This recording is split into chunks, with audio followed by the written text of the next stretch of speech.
Buenas noches, volvemos en Observatorio Cotidiano a examinar la economía política del mundo y de nosotros en el 2018. Juan Carlos Moreno, nos decías en el programa anterior, es que hay que ver el largo plazo, igual que lo hizo Enrique. Es un largo plazo, el conocido, es un largo plazo desalentador, que lleva a algunos, Enrique, a hablar de una especie de estancamiento virtual.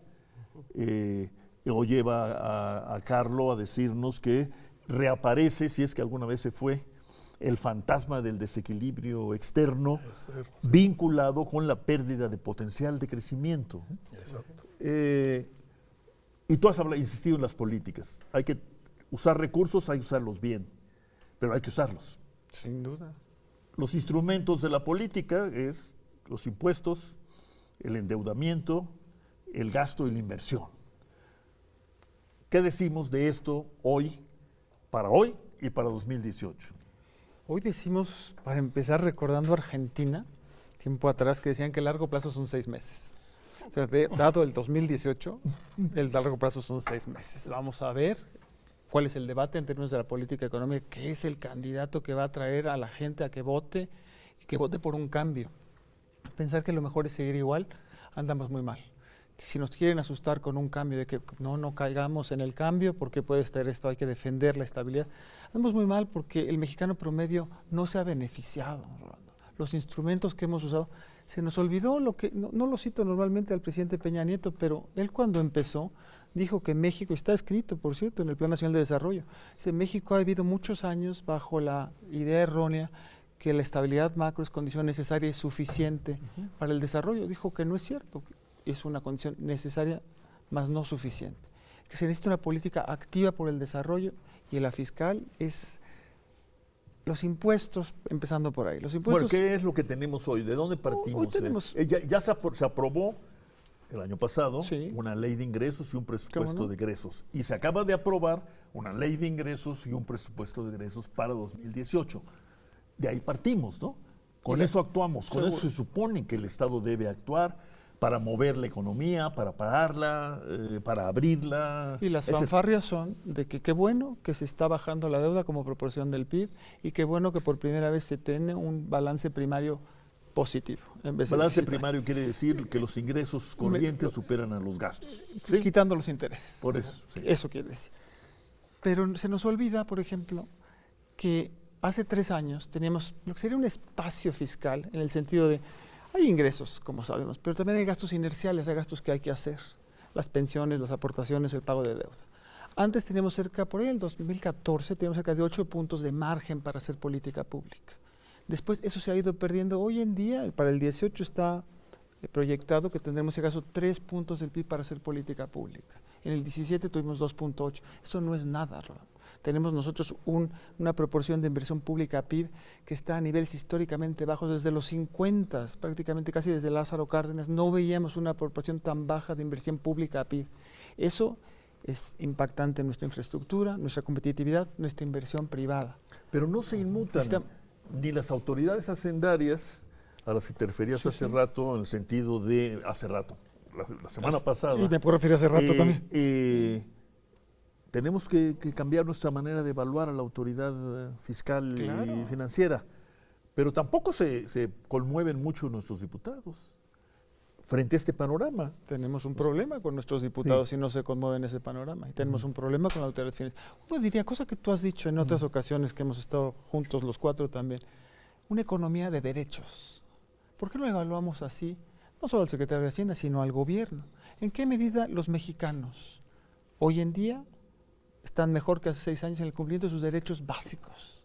¿Y en qué medida los candidatos que sea que ofrezcan las distintas plataformas, oiga, aparte de que el equilibrio macro, la inflación, lo que usted me, ¿cómo el mexicano dentro de 6 años va a estar mejor con las propuestas que usted me dice? El mexicano normal, no el del 1% de hasta arriba, ese ya sabemos que al final... Bueno, ese es el más normal de los normales. Ese es el más, ¿no? claro. Enrique Provencio,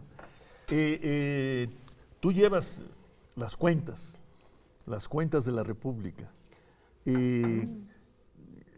¿Cómo ves, bueno, lo que se aprobó el año pasado y lo que se aprobó este año. ¿Hay alguna, no qué sé, cómo llamarle, congruencia, consistencia con este llamado de la selva que se llama demografía y crecimiento económico, ¿no? Por no decir ética también. Pero bueno. ¿Sí? Hay una inconsistencia en términos generales.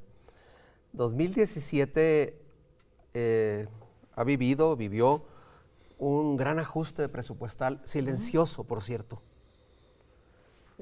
Sectores enteros como la agricultura, la inversión, los transportes, tuvieron un profundo ajuste del gasto, una reducción del gasto.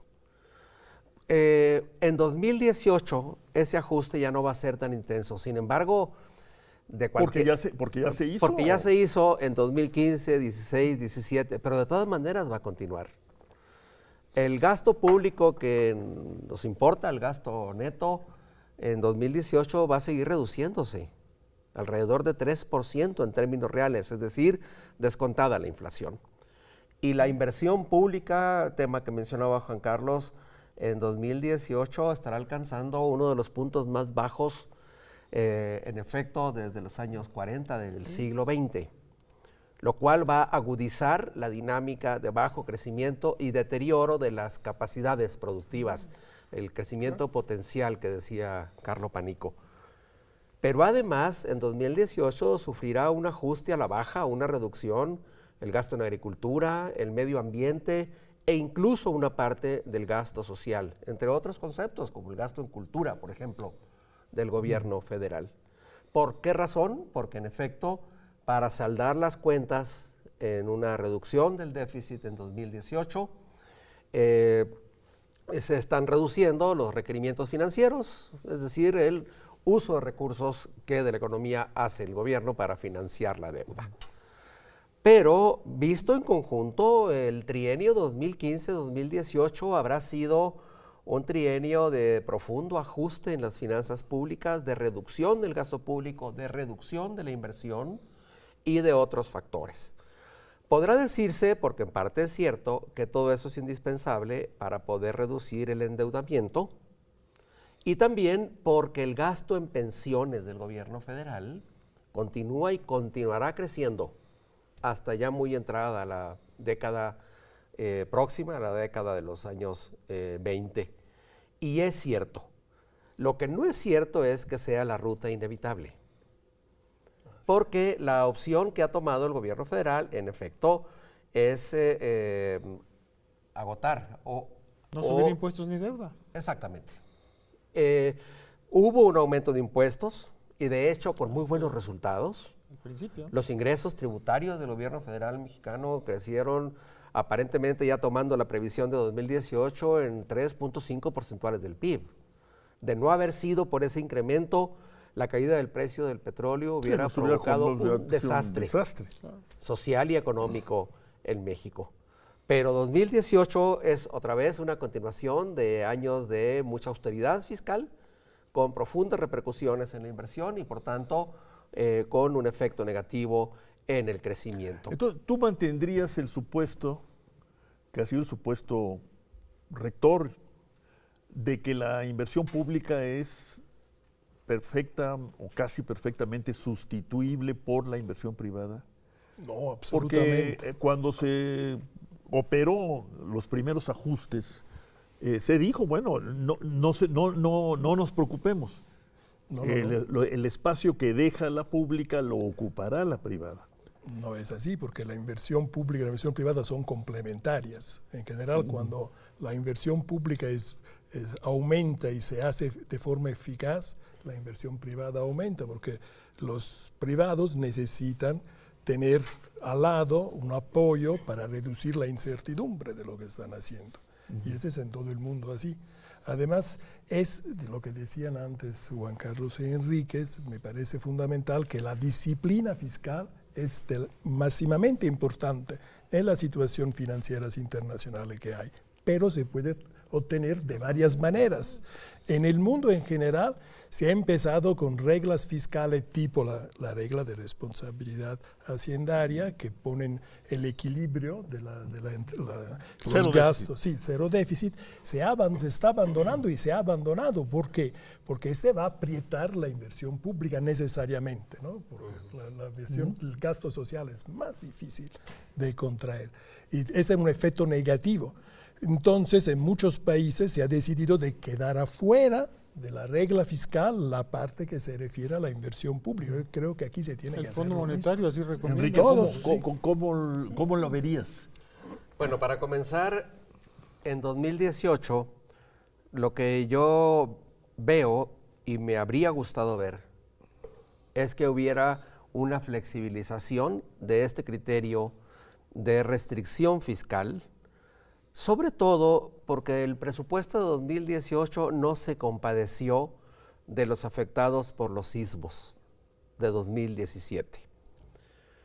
A pesar de que discutimos el presupuesto para el año entrante, Después de que habían después de ocurrido. ocurrida En la efecto, desgracia, ¿no? el proyecto de ingresos y egresos de 2018 lo presentó el gobierno federal un día antes Del sismo. de Oaxaca, afectó tanto a Oaxaca y Chiapas. Del 7. Exactamente, 7 creo, 7, menos de 7. 15 días antes del sismo que afectó tanto a Morelos, a la Ciudad de México.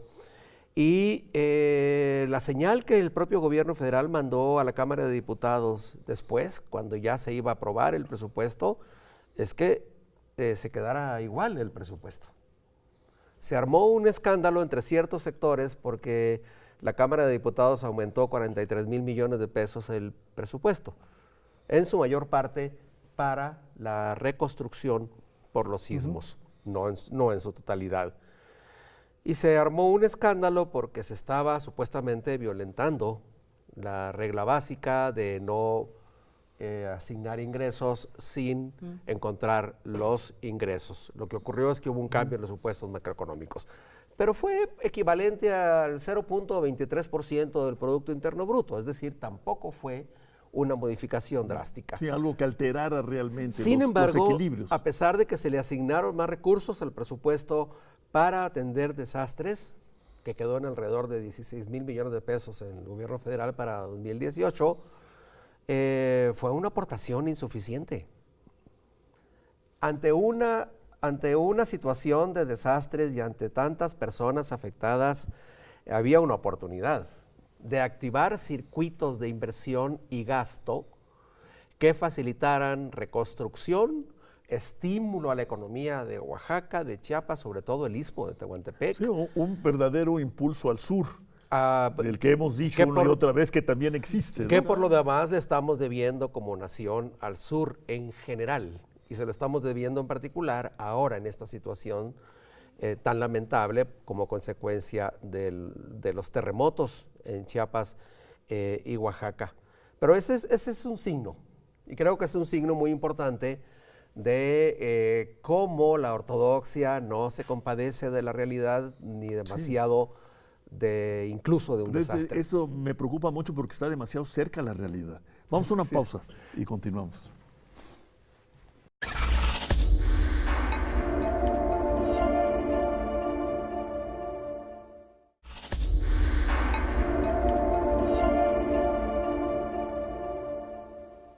Pues da la impresión de que estamos protagonizando de manera estelar las nuevas tesis sobre las verdades alternativas y los otros hechos y demás que se puso de moda en la campaña de los Estados Unidos. Juan Carlos, pero tú insistías, hay que evaluar de otra manera, ya no a la autoridad hacendaria, al conjunto del Estado y del gobierno en particular. Claro que sí. ¿Qué haríamos? ¿Qué podemos decir hoy a la luz de cifras grandotas ya aprobadas y puestas en movimiento, digamos? Pues mira, recordemos, ¿no? Cuando nos dijeron que o hacíamos las reformas estructurales o si no México estaría condenado a crecer al 3%, hoy pues yo firmo, ¿no? No crecemos al 3%, hicimos los criterios generales de política económica, que me corrige Enrique, dicen que en unos 3 o 4 años vamos a crecer al 4%. Sus cifras oficiales, pero son proyecciones oficiales, no sé si son proyecciones, pero bueno, son cifras que están ahí en documento oficial. El Fondo Monetario dice que el 2.7 de aquí a muchos años. Las expectativas, la encuesta de expectativas que saca Banco de México, 2.7% en los siguientes 10 años. Digo, ¿dónde está eso? Año electoral, curiosamente. Entonces, bueno, hay que cambiar. Una segunda pregunta, ¿no? En los años electorales daban lugar en el pasado a los famosos ciclos políticos, ¿no? Los gobiernos gastaban de más o más pues para ganar la elección, ¿no? Puede pasar, no tenemos un sistema de control adecuado, de monitoreo de cómo se usa los ciertos rubros, ramo 23, sí, en fin, pero ¿no? los ajustes de que habla Enrique, pues no te dan tampoco mucho espacio para andar gastando generosamente. Tú te has de acordar, alguien dijo que qué lástima, alguien dentro del gobierno, que qué lástima que la inversión pública ya era tan baja porque no se puede recortar mucho. En términos financieros, eso no se puede, ¿no? ¿Cómo abordar es que parece un nudo, ¿no? Quizá perdón la interrupción, Enrique, no te lo vuelvo a hacer. Tú hablaste sí, de deuda sí. hace un poquito. La deuda, hay otra deuda, que es la deuda social. Al mexicano que empezó con una opción de vida distinta, a los jóvenes, ¿qué es lo que les estamos prometiendo como país, ya no solo como gobierno? Porque hablaste de los diputados. ¿Por qué no se protestó? ¿Cuál es la expectativa de generación de empleo? ¿Qué vida ven estos muchachos después? Pero es que pues, da la impresión de que el panorama que ellos tienen y el que tiene el propio gobierno es otro que el que estamos aquí pintando, ¿no, Enrique? En 2018, que repito, espero que haya un debate profundo y de frente a la situación en la que estamos, lo más probable, por lo que se proyecta ahora, es que incluso las oposiciones se planteen continuar con una trayectoria en la cual la tributación se mantenga más o menos como está y que las modificaciones se hagan al interior de los presupuestos, cosa que hay que hacer, porque en efecto gastamos poco y muy mal. Gastamos poco y discrecionalmente, pero ese criterio no lo puedes usar de inmediato en el corto plazo, ¿no? No, y sobre todo porque vas a gastar poco menos y sobre todo y tampoco vas a hacerlo muy bien. Entonces, ¿no? lo que parece probable es que las opciones se proyecten a partir de este estado de cosas. Y creo que sería un error profundo. Y además sería, aunque la palabra suene tan grande, un error histórico. Se nos hizo costumbre y reflejo la estabilidad y el equilibrio fiscal. Y creo que eso hay que ponerlo a discusión. Necesitamos entre 4 y 5 puntos porcentuales del producto de inversión pública adicional. Ahí no hay manera que salga de un reajuste. Y no sale de un ajuste. No puede. Necesitamos volver a discutir la reforma fiscal. Y esto que estoy diciendo, lo estoy diciendo conscientemente, por más impopular que sea. Necesitamos discutir si el Estado mexicano puede tener más espacio para manejarse en la promoción de la inversión y el crecimiento y poder manejar su deuda. No estaríamos incurriendo en una anomalía histórica. O sea, muchos países lo están haciendo en la actualidad sin incurrir en procesos inflacionarios y sin incurrir en procesos de sobreendeudamiento. No estoy diciendo que haya que regresar a déficits públicos muy altos, pero lo que sí creo es que una buena combinación entre una nueva reforma tributaria del 19 en adelante, con mayor eficiencia en el gasto público y con un manejo inteligente del espacio fiscal, puede dar oportunidades para que elevemos la inversión y nos perfilemos a la próxima década con un mayor crecimiento de empleo y de oportunidades para la población. Crecer como estamos planteando nosotros desde otra perspectiva, De otra 4%, perspectiva. ¿no? Carlos Paneco. Bueno, yo creo que adentro, digamos, de la política monetaria hay espacios técnicos para financiar un programa, digamos, de gastos concordado entre todas las autoridades del país, fiscal y monetaria, que apunten a fortalecer la economía. Yo creo que eso se debe estar claro. Dame un ejemplo de esos espacios técnicos. Espacio técnico hay, por ejemplo, todas las operaciones de esterilización que hace el Banco Central tienen una cantidad de dinero no utilizado adentro de su balance. ¿Guardado? En cuentas que son el 8% del PIB del país. Esa es la cantidad que tiene. La ganancia cambiaria. Se la pasan a Hacienda con la condición de que se use para pagar deuda. También con intervención de la Cámara de Diputados, ¿no? Claro, pero ¿y por qué? Eso, ¿no? ¿Por qué? Y esto se puede, digamos, hay manera, digamos, de utilizar sin hacer aumentar la base monetaria, que es otro elemento importante. Simplemente cambiando lo que pagan la cuenta. Actualmente, digamos, es el sector público que paga la cuenta de estas operaciones. Y yo creo que se puede pasar a pagar un poco más al sistema bancario que tiene altas ganancias, ¿no? Sobre con una participación en términos de porcentajes más amplias las operaciones de esterilización. Este es un hecho técnico y que puede servir a financiar políticas de más inversión. De más inversión pública, políticas que están apuntadas a fortalecer la estructura productiva. Concordada, porque se necesita unidad nacional en este momento, porque la situación de la economía mexicana es muy grave. Yo lo quiero decir, porque con estas caídas que se han tenido en la restricción externa, en la capacidad de crecer en un sistema de economía abierta, que ha empeorado mucho en los últimos años la restricción externa, se tiene que revertir, porque hasta la política monetaria, con su enfoque sobre la estabilidad financiera y monetaria, no va a funcionar con el tiempo.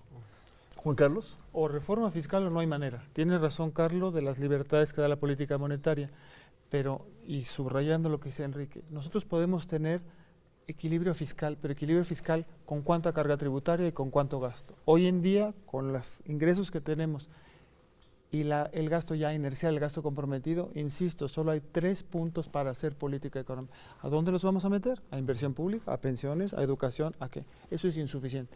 Podemos tener el mismo déficit con mayores ingresos, mejores gastos, y el déficit como proporción del PIB sería el mismo. Pero claro, eso se necesita un acuerdo nacional por el desarrollo. Un pacto por la inversión, un pacto por un gasto distinto, pero tenemos que contribuir todos. Los impuestos es lo que paga una sociedad por vivir de manera civilizada. No lo estamos haciendo y con un gasto muy mal hecho, peor, y es muy difícil salir de ahí. Entonces el entorno económico de la política del 18 no es el que se necesita.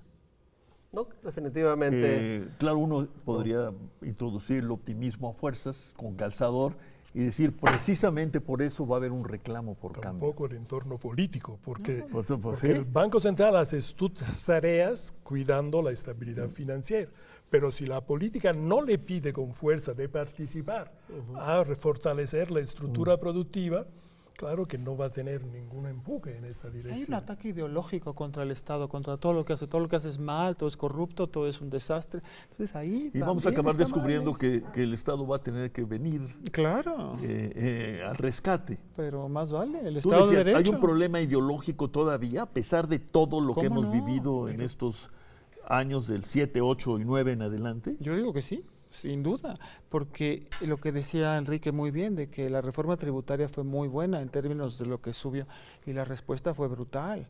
El secretario de Hacienda en ese entonces tuvo que salir, o quiso salir, a decir, no más impuestos, read my lips, como decían en Estados Unidos, y no más impuestos, y no más deuda.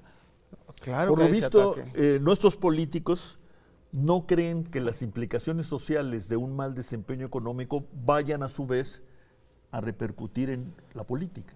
Creo que es el supuesto no dicho, pero que se vive todos los días, ¿no, Enrique? Vamos a terminar esta conversación. Sí, es que en efecto lo que la realidad ha mostrado y lo que estamos viviendo en 2017 y años previos es que esa consecuencia ya se dio, que el descrédito de las instituciones, el descrédito del Estado, la desconfianza en las políticas, no nada más en los políticos o en los partidos, eso en buena medida es consecuencia de un muy largo proceso de deterioro en el que la satisfacción colectiva es breve, es inestable y el deterioro y la precariedad van a la baja. Si nos negamos a seguir viendo esa realidad y seguimos apostando a políticas cosméticas que no atienden los problemas estructurales que tenemos, ese descrédito y esa brecha entre la sociedad y el Estado va a continuar. Y que no nos quejemos el año que entra en las elecciones de que la sociedad desprecia la política. Y se abstenga. Y se abstenga. Medio minuto, Juan Carlos. Cuando veamos el espejo de Dorian Gray va a ser terrible, porque es supuestamente muy bonito y en la realidad es estabilidad fiscal, estabilidad política y estabilidad social. Mal entendida la estabilidad fiscal, va a ser muy difícil cerrar ese triángulo. Tenemos que cambiar esa visión de estabilidad fiscal, estabilidad macro, para que sea consistente con la estabilidad política y un Estado de Derecho para nuestros mexicanos. Un Estado de Derecho, que es el tema que tendremos que abordar iniciado el año 2018. Será un gusto. Cuarto de minuto, Carlos, para que terminemos como empezamos contigo. La economía sola no funciona como debe funcionar. Se necesita un control político sobre una buena mezcla de parte técnica y parte política. Ese es un problema no solo de México, es de todo el mundo en este momento. Pero se están encontrando la solución, ¿no? En términos de mejorar la eficiencia, en términos institucionales, porque ese es el plan donde se tiene que hacer. Entonces, tenemos elementos para reflexionar más sobre este punto. A ver si tenemos tiempo y calma. Carlos Panico, muchas gracias. Enrique Provencio, Gracias. Juan Carlos Gracias a ti, Moreno, gracias muchas a ti, gracias. gracias, Buenas noches.